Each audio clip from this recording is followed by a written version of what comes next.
We've recorded 4 so far. We haven't launched them.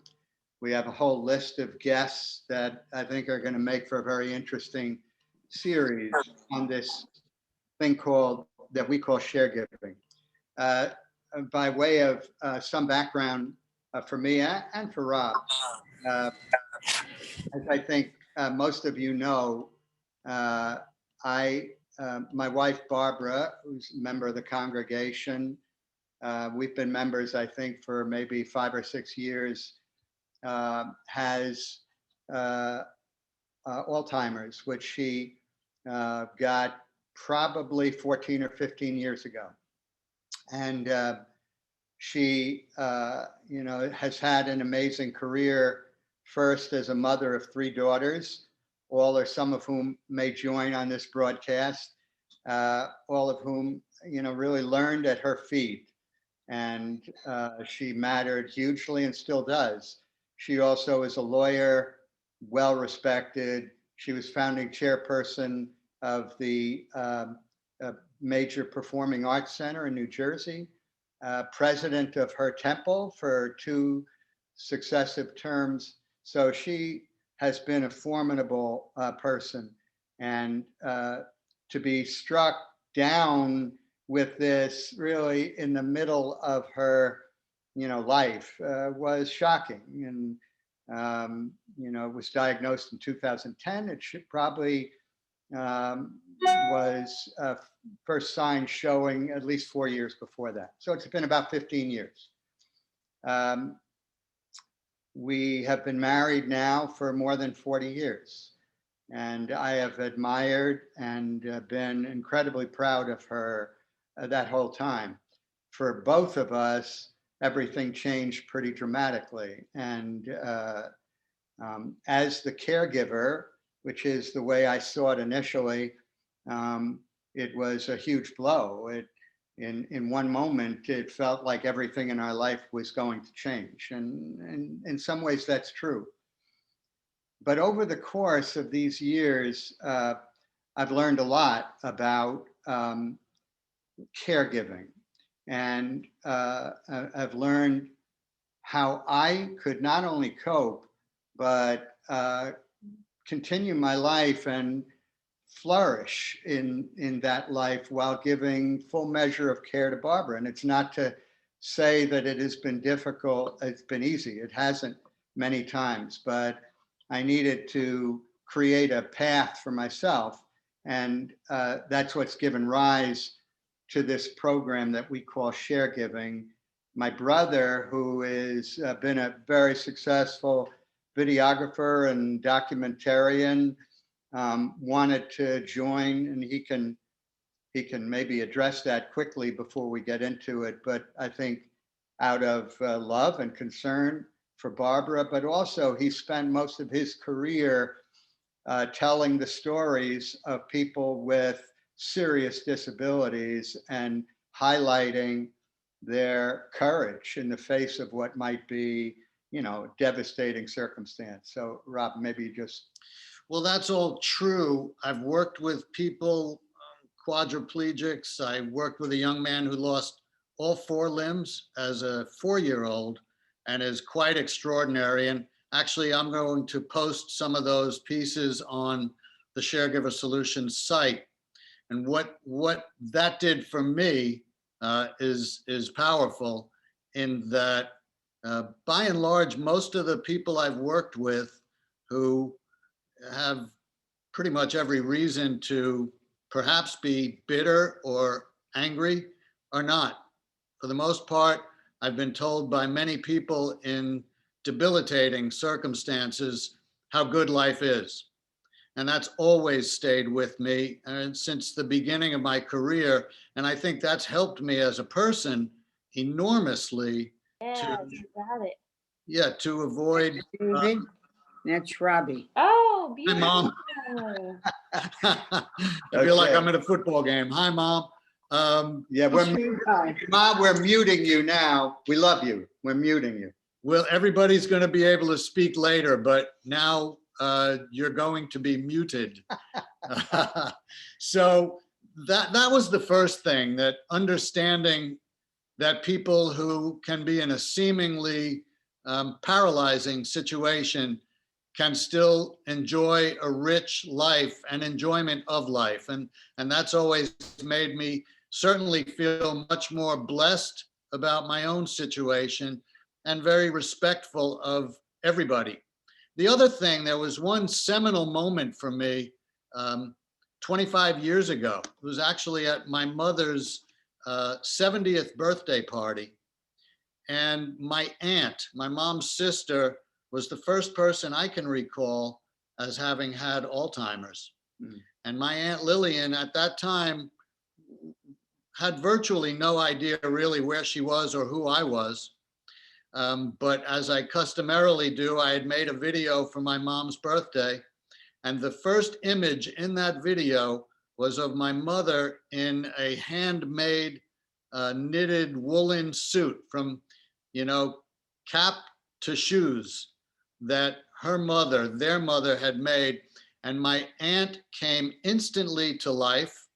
She remembered the moment, she remembered the suit, she remembered the day, she remembered where they were, who they were, when it was, and it was astonishing to me.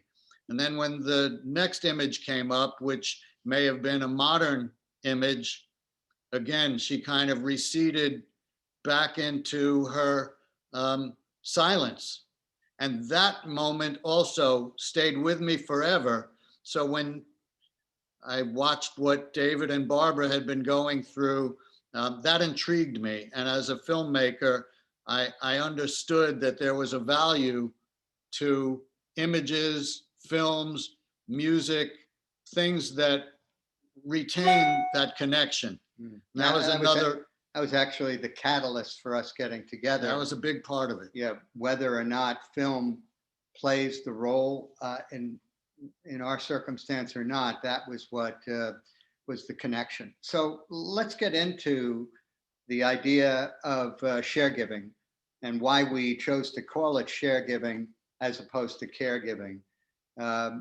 It's been my experience all along that to be effective in my role, both in taking care of Barbara, as well as maintaining a level of happiness and sense of accomplishment in my own life, the ability to share the experience was decisive, and that it wasn't just unilateral, I caring for this person who is suffering, but I sharing this experience, and by virtue of that, getting the benefit, the gift really of growing and changing and being more than I was, and also being more effective in the role.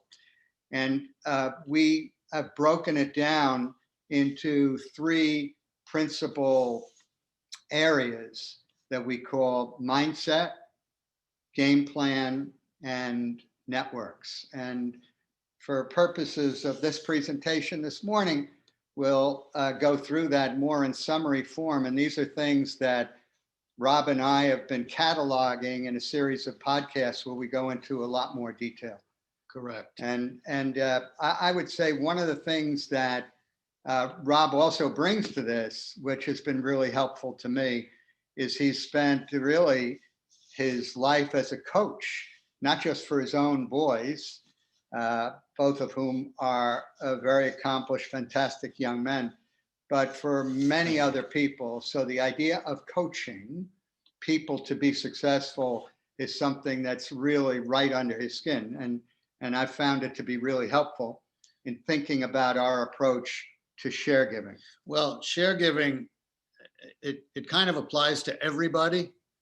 Everybody encounters difficult situations, and coming up with a response, and ideally a positive response, is harder in some circumstances than others. So the fact is, I have coached a lot of youth sports, including high school baseball and tennis.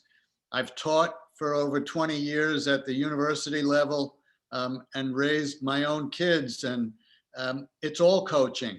And all you're really trying to do is provide positive guidance because everybody goes through difficult times. And what intrigued me about Sharegiving is that it's a lot easier to go through difficult times if you know other people are going through those times as well.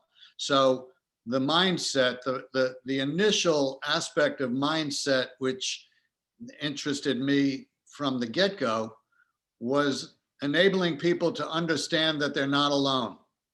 And I think that just that initial level of additional comfort is critical. You're not on an island. In fact, in this country, there are 15 million family member caregivers caring for a loved one with dementia. So there's power in that. Yeah, so let's talk about it and go from there. And one thing I would also say is not to sugarcoat any of this, because there are people that are taking care of family members that are really up against it, that have no resources, no skills, no training, no support.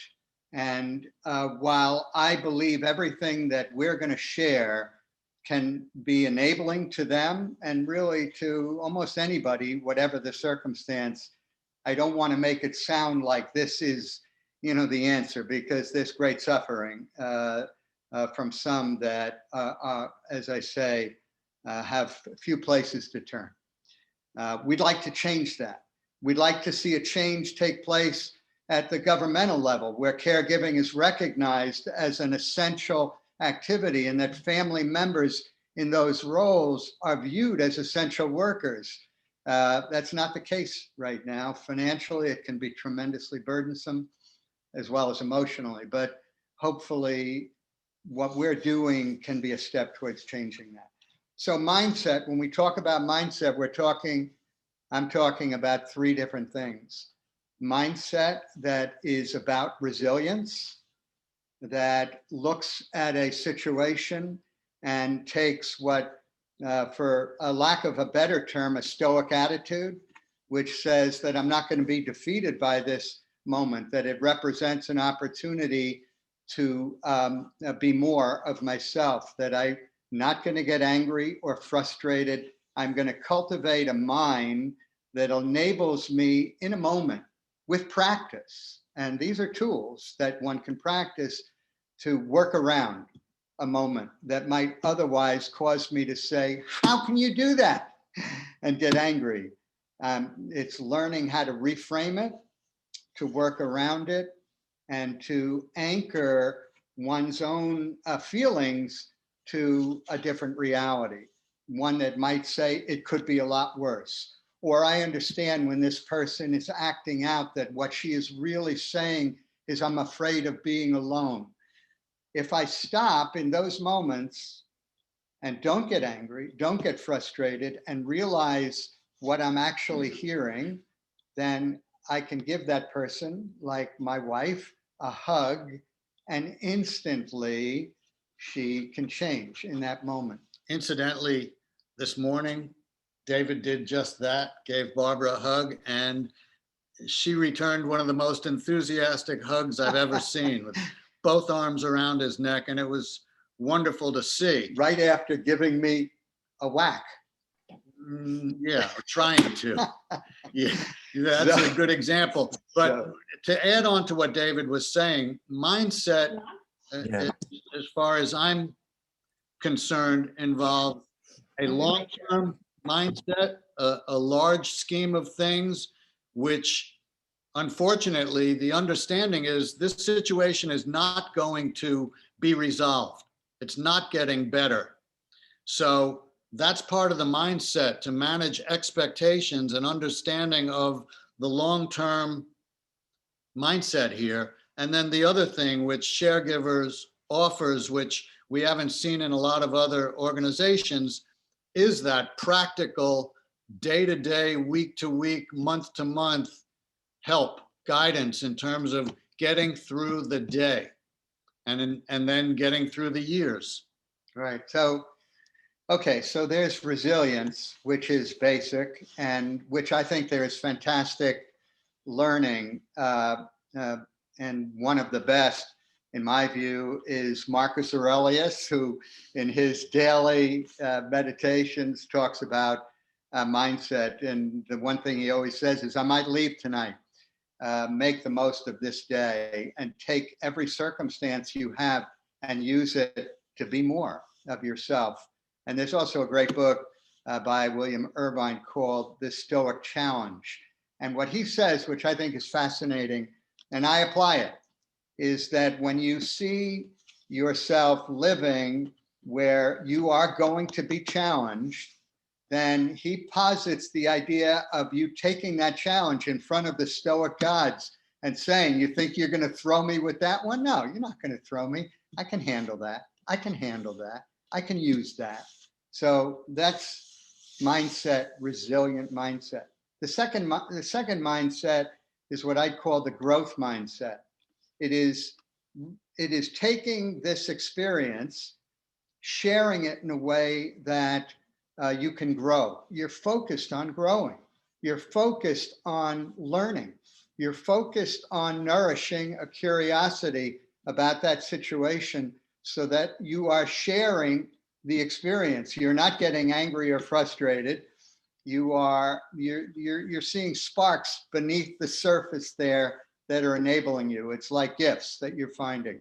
So if you have a mindset that says, I am not static, I am not a victim, I am not stuck, I am going to learn and to grow and to feed my curiosity, it's very empowering.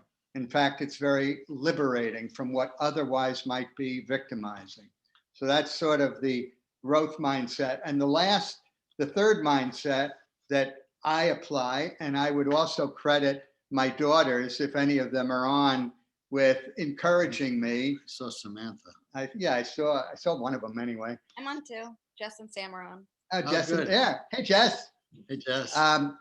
Was to say, Dad, okay, you're a smart guy and you're a strategic guy.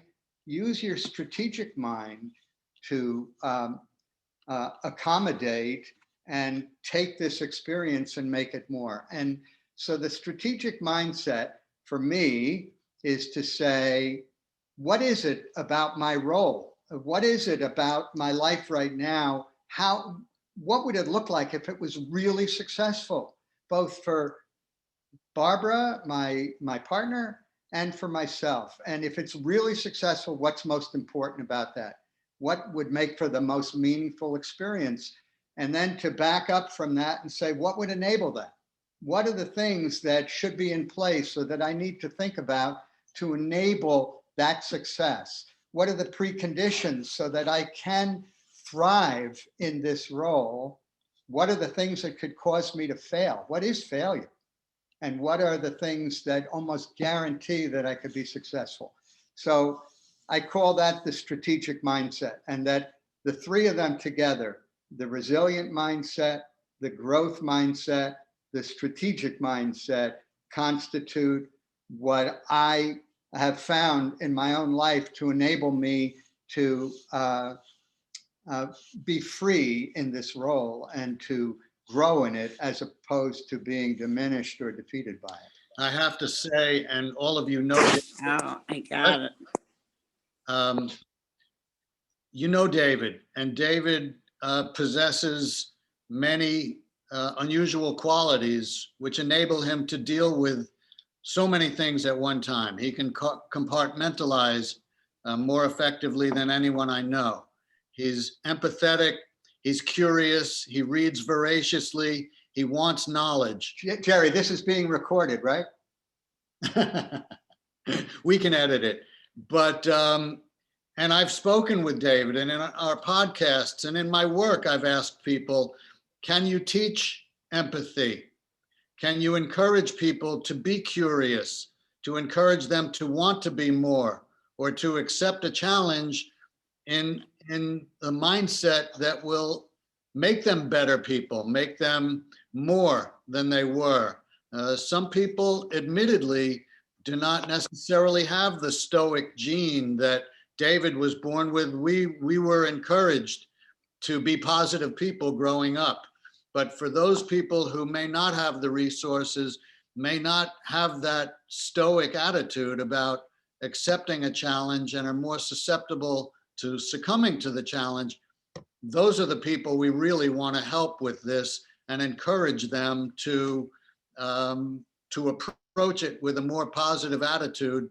And part of it for me was always acceptance. If I have to do something or go somewhere that I really don't want to do or go, but I don't have a choice, then I was always trying to encourage myself to go with an open mind, an open heart, and do whatever it is as well as I can. And that's what we would like to encourage people to do in this situation. It's a great word before we move to the next, to game plan, the word choice that you used. And I would also recommend another book that I just read that knocked me out by Dr. Edith Eger, E-G-E-R, called Choice. And some of you may have read it. She's a Holocaust survivor that became a psychotherapist and is one of the most, she's now 92 years old, still actively speaking around the country. And she talks about choice, making the choice to not be a victim, making the choice to make more, to say yes. It's very, very powerful. So it's a great word. Okay, the second leg of this tripod is what we call game plan.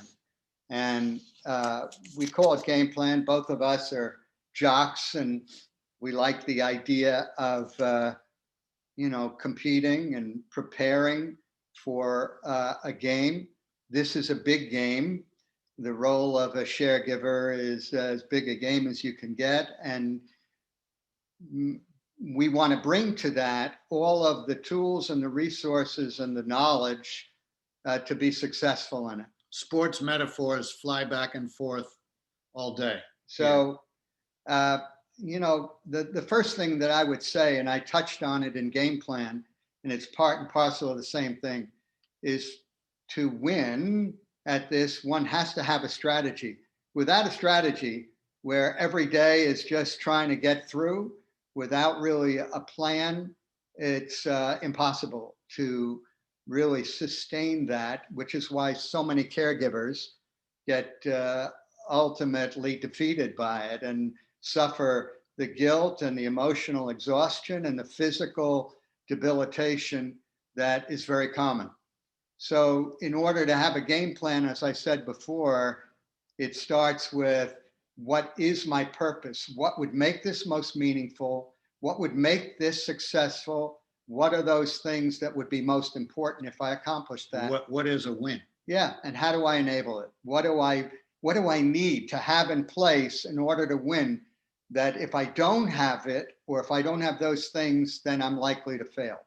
So I sort of have a structure, again, that we share in a separate podcast of how to do that. The second thing is to understand, for me, what am I dealing with? It doesn't mean becoming a scientist. It doesn't mean having exhaustive knowledge of the disease, which, by the Although way, you do. Which, by the way, has defied all efforts to solve it, to find a cure, but to really understand what is the likely progression of this disease and what are the things that you can look for and anticipate. And incidentally, I wasn't being glib talking about what winning means. Everybody understands, as David said, there's no happy ending to this. So one has to manage their expectations as to what success means and what winning means, to use that phrase. And I think it's important in the long run to understand what you're getting involved in and manage your expectations, because this disease has an arc. Right. So all of these pieces of advice and these approaches are adjusted as this disease progresses. Right. So, I mean, to that point, and I would say that for the caregiver, not only knowing what the situation is, the condition, but also knowing as much as one can about aspects like medical, like neurological, like legal, like financial, and therefore making sure that you do your own audit of what resources you already have in place, what you need, what you don't know, and we'll get into this in networks, but making sure to engage each of those support providers or professionals or resources in a way that you really understand what you have. There are going to be few surprises, and you're arming yourself with knowledge and information. The third thing is, with that in Well, mind, before you leave game plan. I haven't left game plan. Oh, I thought you were going to networks. I am in the middle of game plan. Go. Okay. So the third element in game plan is making a plan, is having a daily plan, which, and I have in my mudroom as you enter the house, a big whiteboard that has down the right side the key elements that I want to have in mind, whether it's social, intellectual, physical, nutritional, that I want to just keep in mind as I'm developing a daily plan. I want to be open-minded about what works and doesn't. It has to be highly adaptive, but it says at the top, today is Sunday, January 24th, 2021. And then I list basic activities that we're going to do. Why is that important? One, because it enables me to sort of track what is working and what I'm doing and have a schedule, but also for my wife, who comes down every morning and looks at that whiteboard, stares at it as if it's the gospel, whether she's actually understanding it or reading it. It sort of gives her comfort. It's part of a routine, which is really important, even if what it actually says is less important. So this is something, whatever stage, I could look back 3 years ago, and that was much more detailed than it is now. I would have learning exercises. I would have, workout with weights. I would have play on Broadway, etc. Nature walk. Nature, a lot of activities. Now it is much more flexible. It's broader, because I also know at the end of the day what's important. The other thing I would say about game plan is that I've also learned over time that everything that's on there, I want to share. It enables me to grow, and it also makes it easier for me to enjoy what we're doing. So I'm putting things on there that I like. So that part of the day we're listening to classical music, something I've always wanted to do, to brush up on, certain composers that I've always been interested in. And Barbara will join me in it. Or we'll have poetry reading, because I love poetry. She loves to hear it. And the interesting thing I've learned, which has gone into game plan, is that for somebody like Barbara, apparently, in her frontal lobe, the left side, which is, it's not only memory, but it's, what's the other thing? Well, anyway, let's call it memory, which she doesn't have, and cognition. The other side is rhythm, which is one of the last things to disappear.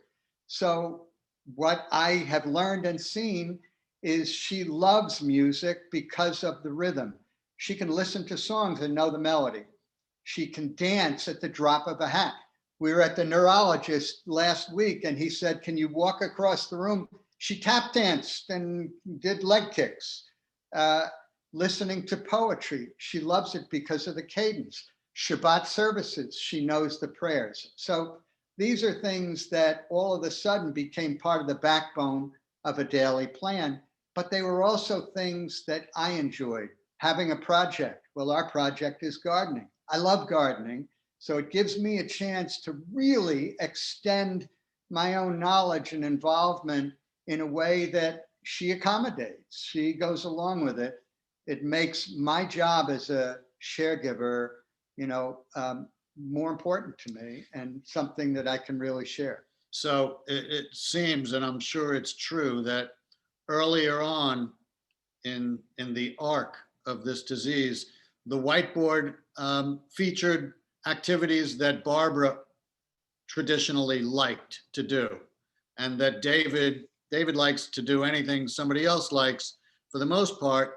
But these were Barbara activities that David would gladly join in on. And I think as the disease has progressed, the whiteboard has shifted a little more to things David enjoys that Barbara is happy to join in on. So address that a little bit. Yeah, I think it's a good point. It matters less and less what we do. The cruel nature of this disease is as cognition diminishes, so does interest and enthusiasm. And one of the saddest things that people that suffer this disease or are caring for those is this tendency to wander almost aimlessly, and both inside our house and outside. And a common refrain is, I want to go home, where I understand home to mean a place where I was happy, where I was productive, where my life had more meaning. It's very sad to hear it. Barbara, from time to time, will weep, and I'll understand that it's those moments of sort of self-consciousness. That said, it's really important for her to be connected to our home and to me. And so anything that I'm doing, she will accommodate and, enjoy, especially if it's musical or especially if it's rhythmical. So that has redefined my own approach to a daily plan, but it's always something that is nourishing to me as well. And shared. Yeah, that we are sharing it. So that's another aspect of the game plan, is this concept of self-care, taking care of myself. I want to thrive in my role as a caregiver. I also want to be happy in my life. And so I want to sort of be in touch with my own feelings. Again, I credit my daughters for when we sat down more than a year ago, and they felt that these are certain things that I needed to do in my role. One of them was that I needed to get counseling, which I had never done before. And at first I sort of took a little umbrage at that, that I needed help, but they were absolutely right that I did, because I told them I would. And it was very useful to talk with somebody that helped me really understand and articulate my feelings, and made it much more powerful and reoriented in some aspects the way I went about this role, and also much more sensitive to what I needed, and how to marry that to what I was doing as a caregiver. Well, that brings up a bigger point. And I think many people, David, myself, maybe we were raised that way, but a lot of people have great difficulty asking for help. And I think typically you find when you do, the person who provides the help feels better for having been asked and provided it.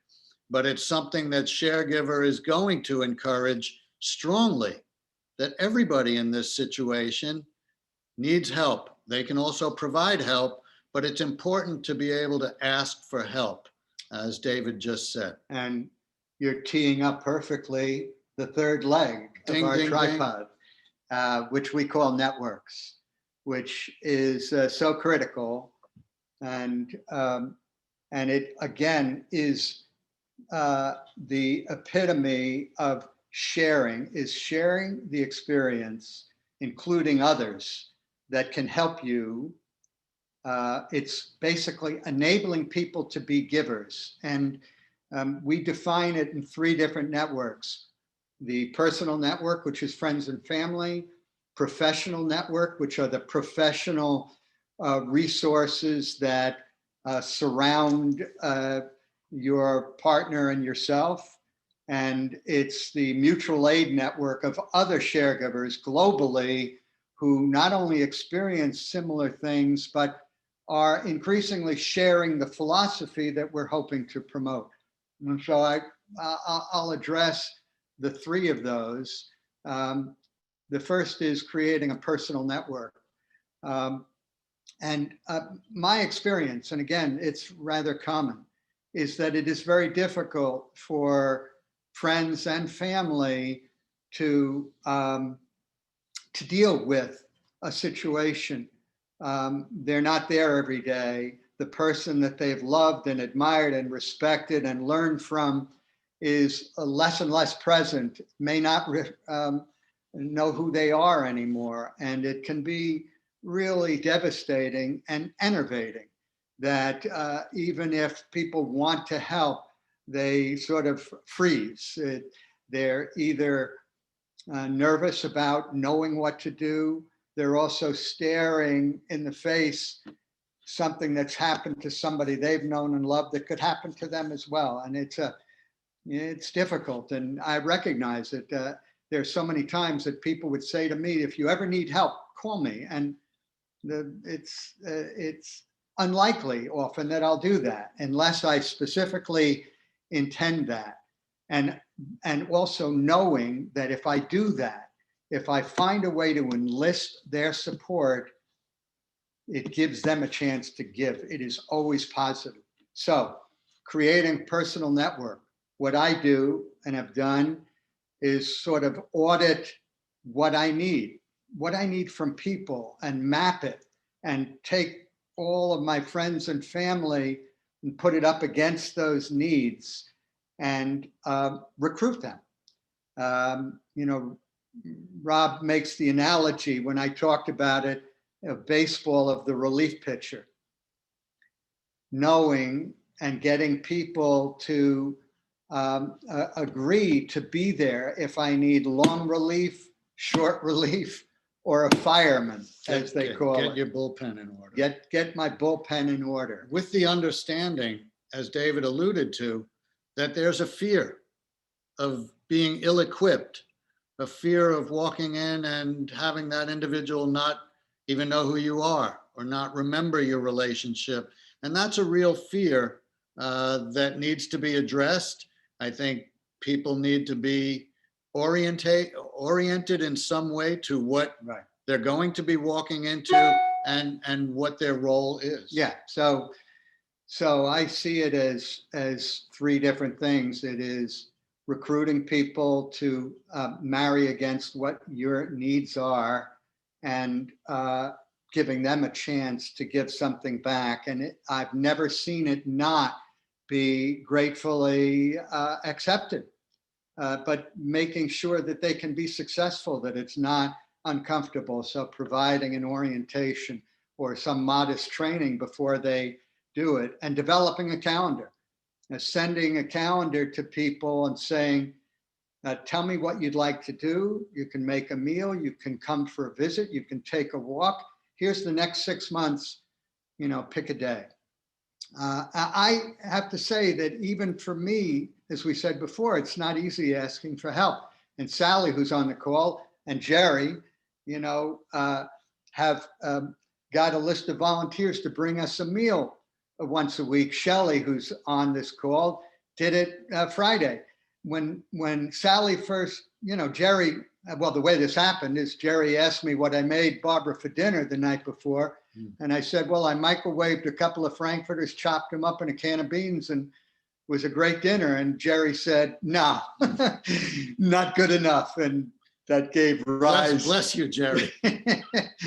So Jerry and Sally said, we're going to have somebody bring you dinner. I said, I don't want somebody to have to do that. I don't need that. I'm okay. And I was reminded pretty forcefully that not only will it be helpful, but it gives people a chance to help. And it really, turned my mind around. And the fact is, I am eating better those one nights each week. No question. So that's a personal network, and it's really important. It's also giving you need the support of your friends and family. The second network is professional. It is the family doctor, the neurologist, the gerontologist, the therapist, other caregivers that you've recruited or you need to have on hand, your lawyer, your financial planner. All of these things, number one, you need to get your arms around the information. But I think even more than that, it is, and I've been doing this, going to each of them and saying, I need help. I need regularly a snapshot of what you've provided and maybe what has changed. Again, creating another spreadsheet for all of the people that are helping me and asking them for help.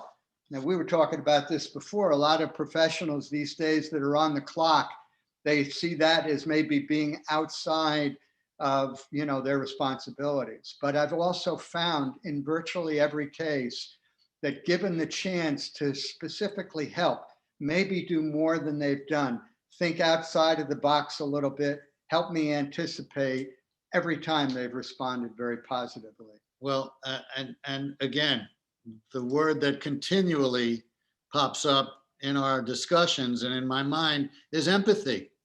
And you need people around you who are empathetic, whether they're providers or friends and family. This is a situation that requires compassion, and ideally, we will surround ourselves with compassionate, empathetic people. But yeah, you're creating givers, but you can't wait for them to volunteer to give, but you are giving them a chance to become a giver. I think it's a huge distinction. Well, I did a video for the Penn Dental School, the dean of which has added a complete wing and curriculum for treating people with disabilities. And I asked him, and the students are required to go through that curriculum. And I asked him, how do you teach empathy? Can you teach empathy? And he didn't know whether you can teach it, but he knew that if he required everybody to treat people with disabilities, that some of them would get it and embrace it. And I think that's probably true in this case too. Yeah, I mean, I think it underscores something that I think is important to all of these things, that it all requires practice. It's not just going to happen. And it may sound like burdensome to a caregiver that we call a sharegiver to do these things, but I could virtually assure them that it's going to make life much easier, liberating, be happier, and be better in their job. But it's still, these are tools.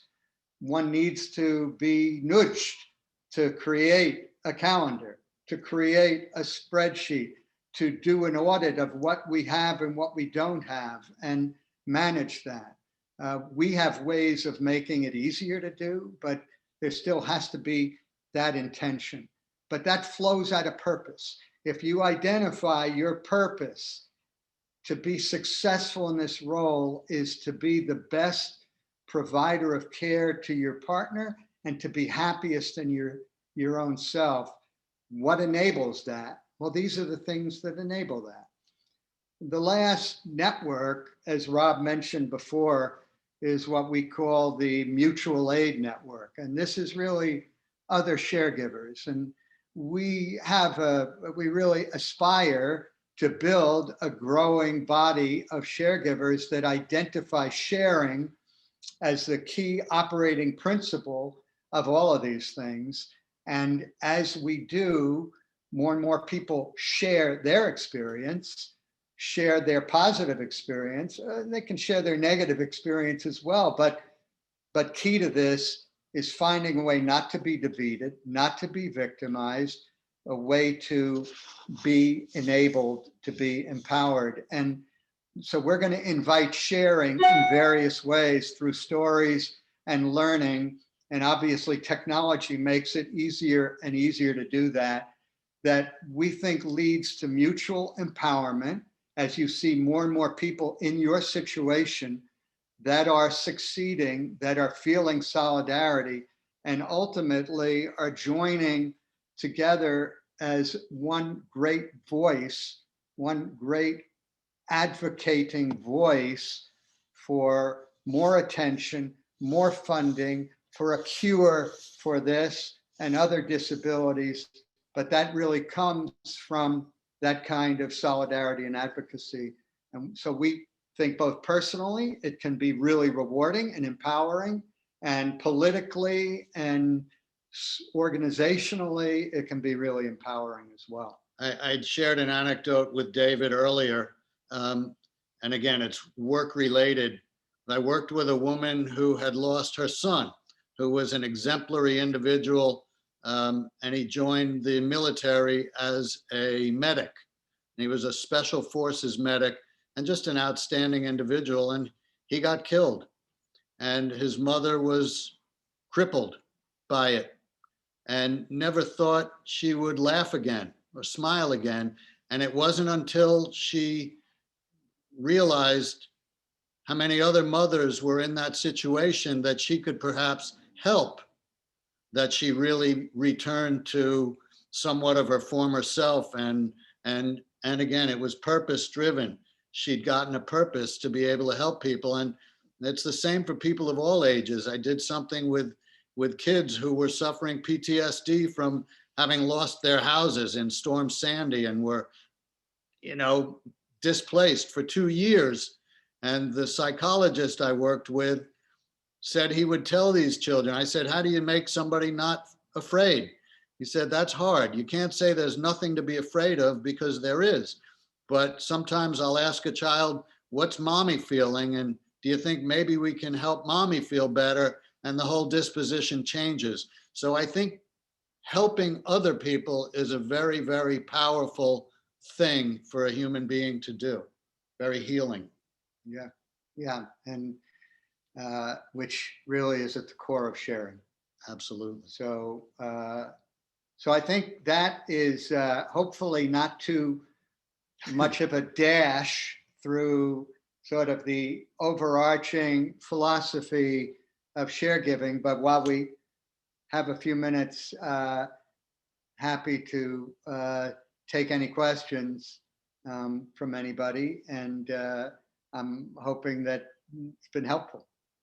Yeah, I want to thank everybody for being here. We've enjoyed it, and thanks so much for your interest, and hopefully this has been of some interest to you and even help. And I would also say that we've now filmed we've recorded 4 podcasts, both for video and audio.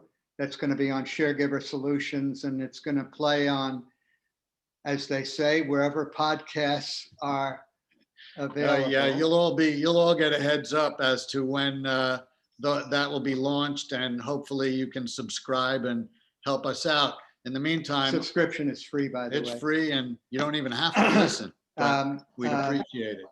And on sharegiversolutions.com, I've put a lot of video of early conversations between David and me that I think are interesting, and you're welcome to go there and check it out and give us your feedback. And I would say one other thing, we are going to have guests, so you don't just have to listen to the 2 of us, which could, wear thin after a while. We have an amazing lineup of guests that really are at the top of the professions of neurology, psychotherapy, caregiving, that are really inspiring to us and have very readily agreed to come on. So I think it's going to be an exciting people program. we can't wait to meet and speak with. Yeah. So okay, you can all go off mute. Let's see, there's some chats, and everybody could go No mute, question. or anybody that has a question Right. or a reaction, like enough already.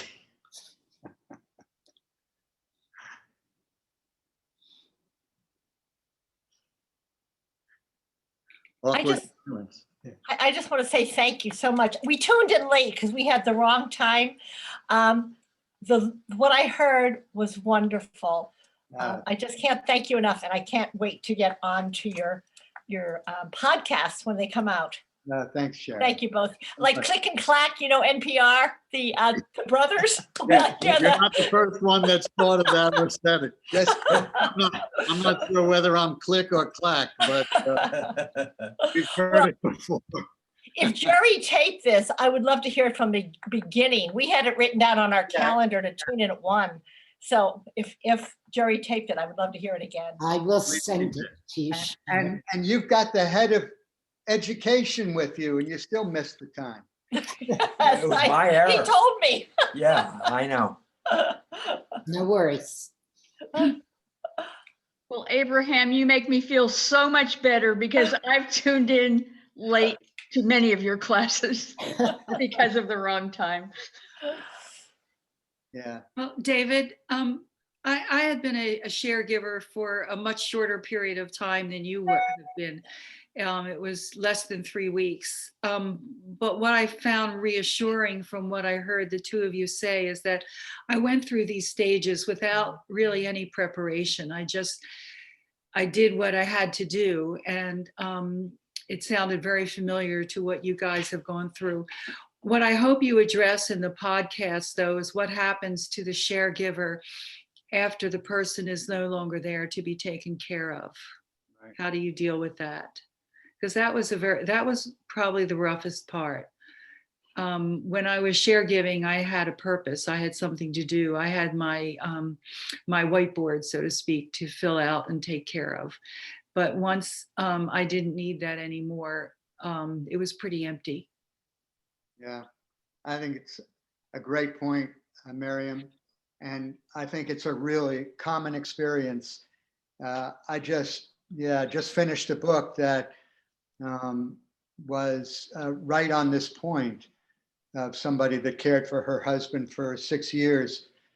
What made a difference for her, and I've experienced myself, is that reasonably early in her experience, based on guidance that she had gotten, she started cultivating a sense of herself separate and apart from just being a caregiver, nurturing her interests that were sustaining, and finding time and opportunity to develop with a mindset of understanding how important it was that she take care of herself, and that she find in that experience of caregiving all the time sparks that would nourish her own enthusiasm and that could sustain her after that person is gone.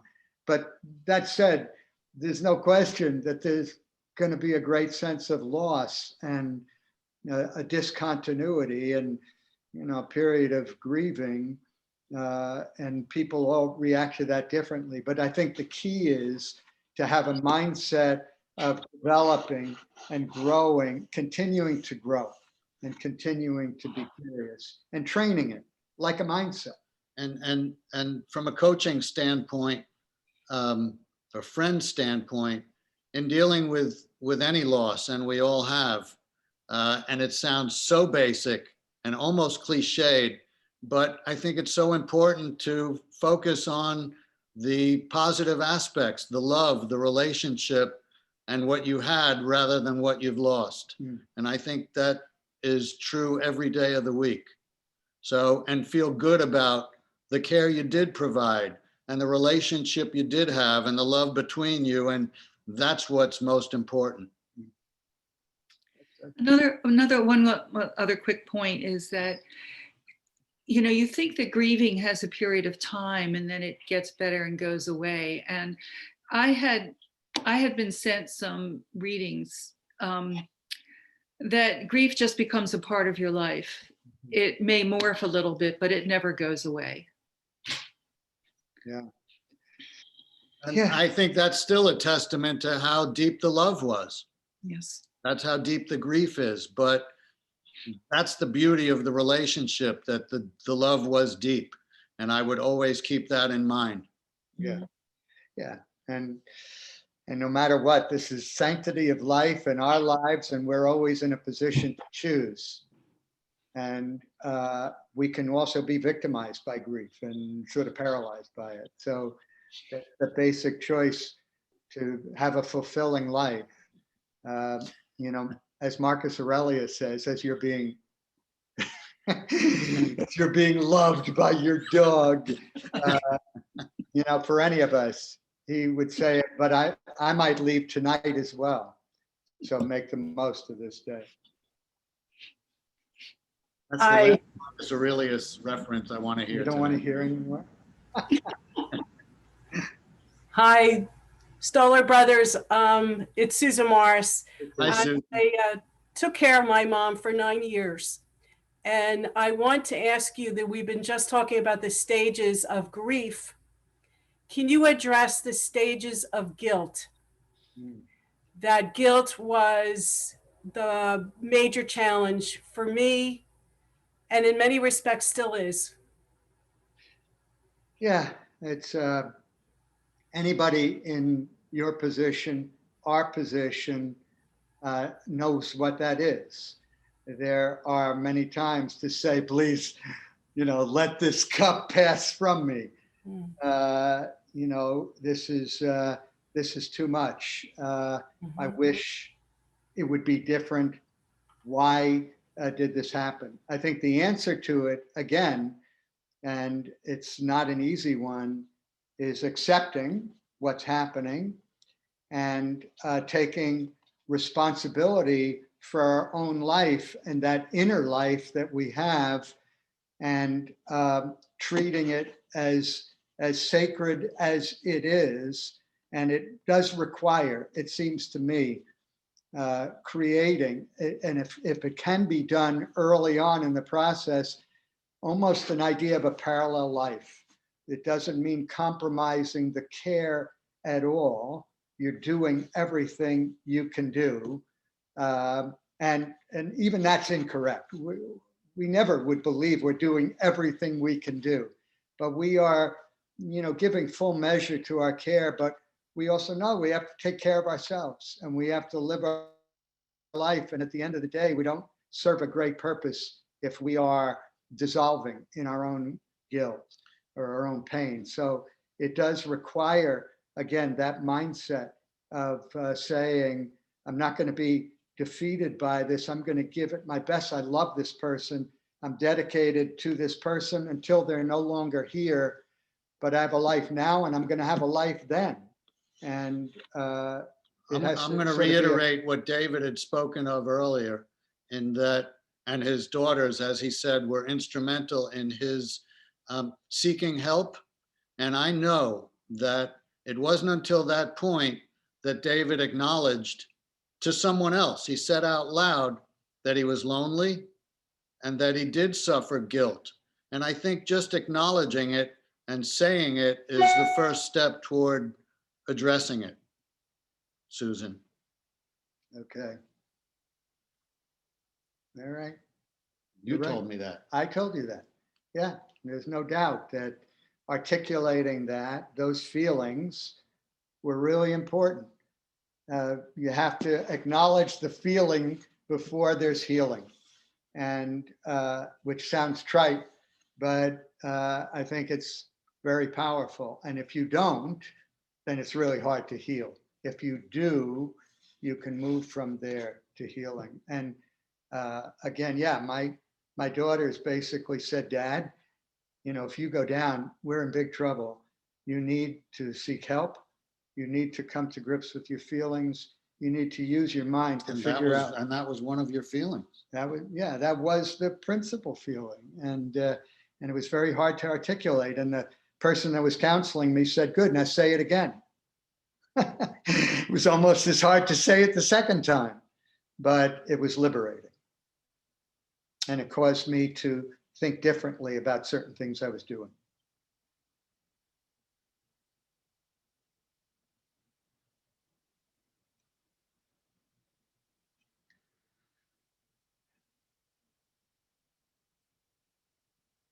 Awkward silence. Not so terrible. Well, we're almost out of time anyway. Wonder if my mother's still there. I have a question. Yes.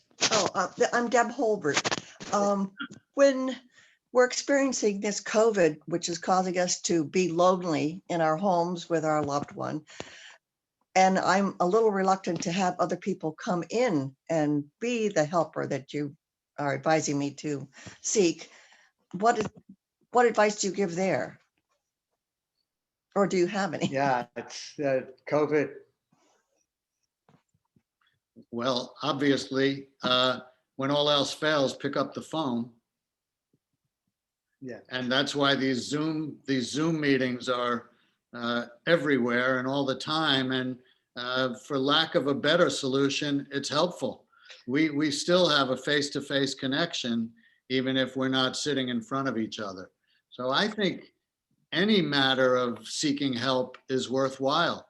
Any human connection, even if it's not directly with each other, is worthwhile. This is worthwhile. Yeah, I would just add to that again, in terms of a practice that I call mindset, for a lack of a better word, part of mindset is anticipating disruption, anticipating loss, anticipating disappointment, and practicing a workaround when it happens. And that can be as, specific as, my wife, who has developed a proclivity for tearing pages out of some of my favorite books. Oh, that I could previously, I would say, how can you do that? Well, I don't anymore, because I've sort of practiced a workaround. Number one, I put books that I really treasure in a place that they can't be found. But I understand that there is some yearning, or there's some desire that comes from that. Maybe it's a desire to read or to hold on to these pages. So it's sort of reframing what is happening in terms of that loneliness of being out of connection. Again, it's one of the things I said before, is cultivating a group of people that you can go to, that aren't, that even if it's that might expect you to come to them in just those moments, so that it's not awkward. It's like, remember I said that I may need to make a call because I'm feeling lonely, or because I want to talk about something that takes my mind off of where I am. This is the call. And I do that. I have, a group of great friends, many of whom are in this synagogue, that I can call, or I can see, or I can exchange a poem with, or a funny note that gives me comfort, that I can expect to respond. But that's also been cultivated. So thank you. Yeah. I think I want to thank you, Mishpachat Stoller family. I'm thinking about how David knows that I was in working with older people with dementia as part of my training. And I remember connecting with them just where they were at, but realizing how different it was for family members who were experiencing the loss of who the person had been. And I was just being with the person as they were. So I'm kind of thinking about, in a Jewish framework, how in Judaism, we don't accept the world only as it is. We're always trying to further it and make it better. So there's the kind of advocacy to try to deal with the disease aspect that we hope with funds over time can make a difference. But in the meantime, each person is created in God's image. So wherever someone is at that moment, there's the kavod, there's the respect and the honor that needs to be given.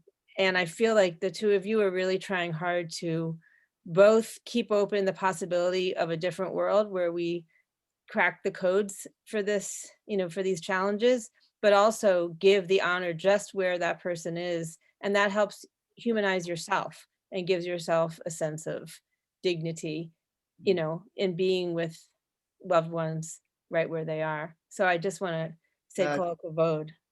Yeah, I appreciate that. And I would just add, well, to that point, that quite often where something might happen and I would otherwise be deflected by it, I think about how much I've admired and how proud I was of Barbara all the years of our marriage. That, in fact, I used to think that was the single most important thing that, by which I was impelled to think about, marrying Barbara, was that pride that I felt in her. She was the kind of person that made me feel that. So I still feel that. And in those moments where I might otherwise lose it, then I recall it. And then when I recall it, the only thing to do is hold her hand or give her a hug. And every single time it works. So, yeah. Hi, Rabbi. It's nice to see you again. I think to inspire people to hold on to that admiration and love and empathy and compassion is what's going to make the whole experience more effective and more gratifying for both people. This is Abraham. David, you touched very briefly on the word poetry and exchanging, but even as a private way in which to step back in a kind of secluded moment to interrogate what you're thinking if it's not yet apparent. It's a wonderful vehicle, Yeah. To search yourself for what's going on. Yeah. Abraham, you're so right. And so you and I, for those that may not know it, are constantly trading poems. And I have found, and I did this every night for a year and a half, but especially when I was writing about Barbara, but writing anything, when you're putting words on a piece of paper, it really forces you to think about what those words mean and to identify that impression or experience or moment that you want to capture, and you work it and you work it over and you turn it and you turn it again until it sort of the tumblers, fall in place, or at least as best you can. And I think that has been really helpful to me. There's no doubt. And the positive is every one of those poems that I wrote, Barbara would always want to hear it. I would say, "You want to hear the poem I wrote?" "Yeah, I want to hear it." She always liked it too. Well, we were also put in touch with a gentleman he's a doctor, who's also been a caregiver, been through the whole experience. And I know David ended up pursuing the relationship more closely than I did, but he was an absolute proponent of the value of poetry.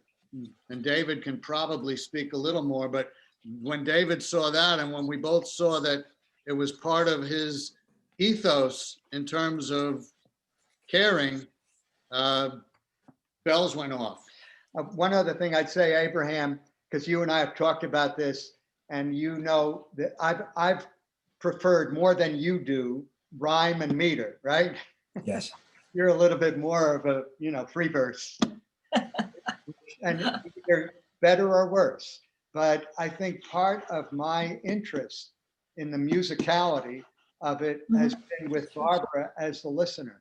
And those things that I read as a daily activity, that's one of our, daily activities. Part of the game plan is reading poetry, which I love. So I have a chance to go through my whole body of great poets and great poems, and Barbara loves to hear it. And she loves it because she hears that musicality of it. So if I read just, free verse, she can get a little lost. Although I read her your poems also, Abraham. And she likes them as much as she can understand them. So, yeah, poetry is a big deal, I think. Not just for you guys, but in this field. Yeah, it's true. Poetry, gardening, music, these are things that you see over and over as sort of essential activities for people that are in this condition. And visuals. And visuals, yeah. Yeah, we have on tables in our house, flip photo albums that flip easily that Barbara's always looking at. And sometimes removing from those albums. But work around.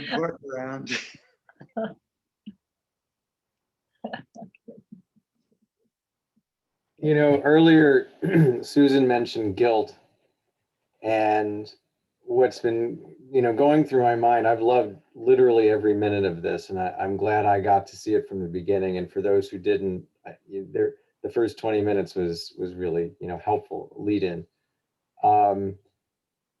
One of the things that I just find that really moves me every time I've gotten to spend time with David and Barbara is that relationship, is seeing everything you're talking about in action, and also seeing the product of it. Like seeing what comes out of that. It has brought me to tears a few times. And also, I guess, to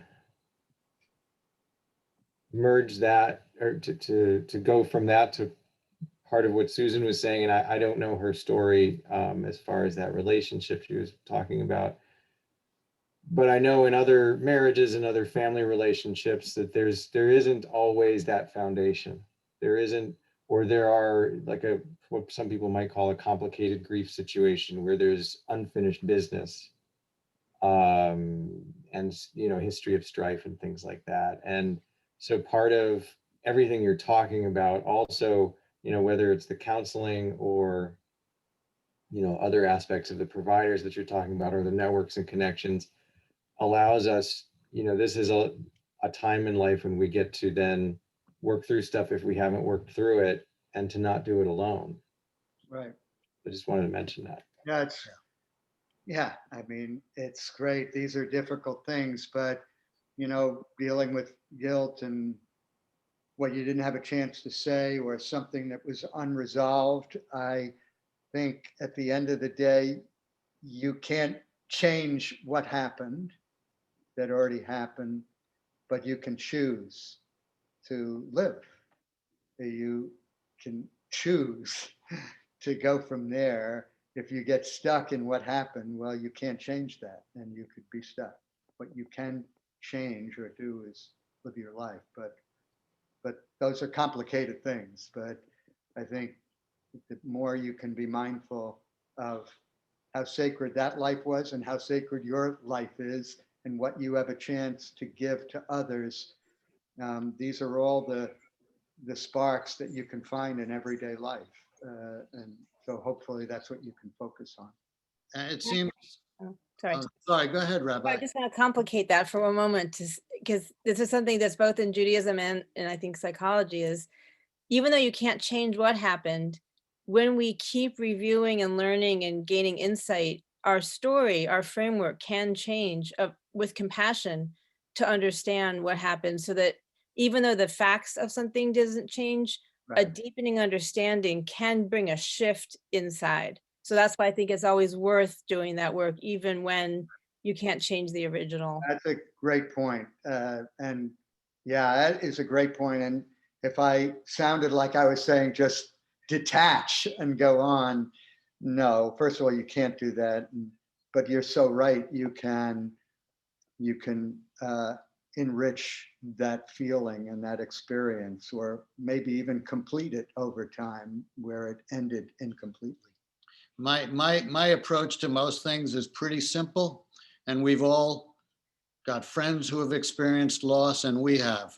And one thing I always, every time remind people is what's most important was the love.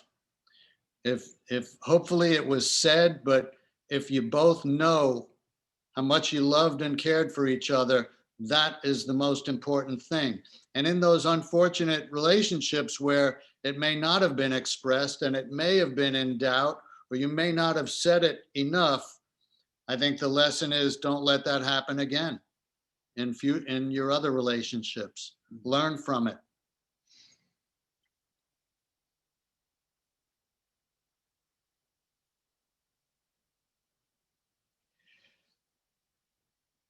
Okay.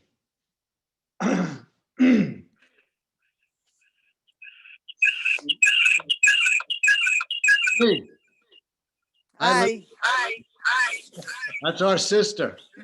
I thought I'd break the awkward silence Thanks, Lee. just to tell you guys it was amazing, really. And I'm proud of you. Thanks, Liz. Thanks, Liz. Baby sister. Who, by the way, is a first-line healthcare Yeah. provider taking care of seriously brain-damaged people. Brain injured. Brain yeah. injured. Is that a distinction? I don't know. Okay. Who has been doing this for what, 17 years, Lee? More? More. Yeah, you're muted. Take 20, but who's counting? 20. She is an ever, Honey, always present. She sings, she dances, she plays guitar, she makes a fool of herself deliberately, and sometimes not deliberately. She's good at that too. It's pretty extraordinary, but thank you, Lee. Lee, you're muted. Lee. I would have to describe Lee as the most caring caregiver that anybody who's been lucky enough to be under her care has experienced. Lee, you're on mute. Can't hear you, Lee. All right. Goodbye, Lee. got it. Okay. All right. Don't talk about me, but I just had one thing to say. Do you think this is a lot different in caring for people that have other disabilities? I mean, you can apply a lot of these things Yeah, for people with. Yeah. There's no doubt. that's a good point, Lee. I mean, each Lee, yeah, you're I have to, okay. she Yeah. has that echo, so. Yeah, I think it's a great point and sort of been designed when you talk about mindset, game plan, and networks, it applies virtually to any situation. Knowledge is different and circumstance can be different, but in each case, the more we can approach a specific mindset that enables us to be resilient, enables us to be nourishing our own interest and curiosity, enables us to be strategic in the way we approach that role. That applies everywhere. Creating a game plan and building personal networks. Yeah, I think it's. Can't have them next to each other. Oh, So thanks. thank Okay. you. All right. Thanks, Lee.